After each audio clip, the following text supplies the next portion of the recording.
महर्षि वेदव्यास के शिष्य ऋषि सूत जी उन समय नीम श्रेणी नाम के जंगलों में भगवान शिव शंकर की तपस्या में लीन थे।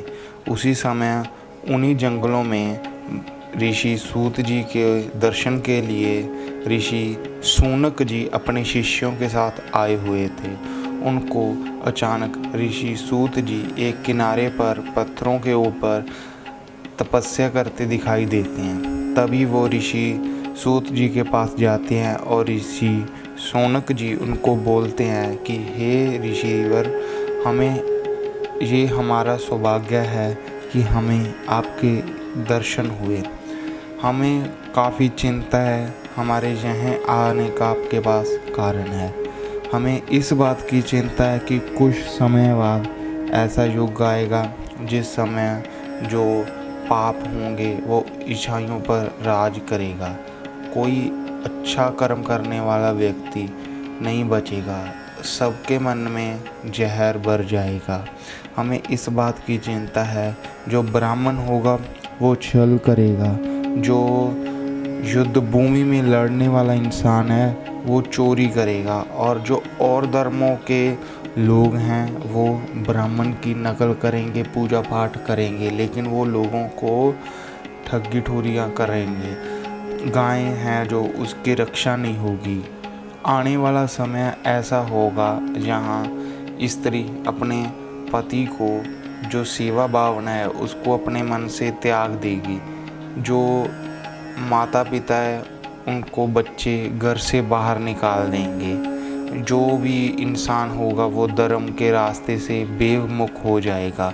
भिखारियों को मांगने पर भी भीख नहीं मिलेगी, क्योंकि उस समय इतने बहरूपीय भिखारी आ जाएंगे जिनके पास सब कुछ होगा लेकिन वो फिर भी भीख मांगेंगे।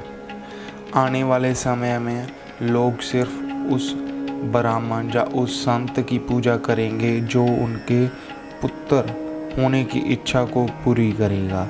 सुंदरता जो है उसको अपना पेट भरना या बालों की संभाल करना इसे ही समझा जाएगा, और कुछ नई सुंदरता होगी। तो इन सभी बातों का वर्णन करने के बाद ऋषि सूत जी काफ़ी खुश होते हैं और ऋषि शौनक जी को बोलते हैं कि मैं आपकी ये बातों से काफ़ी प्रसन्न हुआ हूँ कि आपको इस समय जो किसी लोग को दूसरे लोगों की नहीं पड़ी है, तो आप इन दूसरे लोगों की सोच रहे हैं कि कल युग में क्या होगा, कि लोगों को मुक्ति कैसे मिलेगी, पाप इतना बढ़ जाएगा।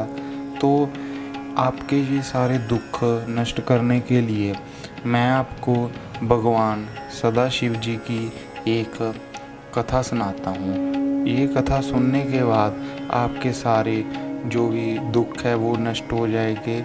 जो लोग बुद्धिमान हैं, जो भगवान को जानते हैं, शिव जी को जानते हैं, वो सबसे उस चीज़ का सरल उपाय यही उनको मिलता है कि अपने सारे दुख दूर करने के लिए वो भगवान सदाशिव जी की को प्रार्थना करते हैं।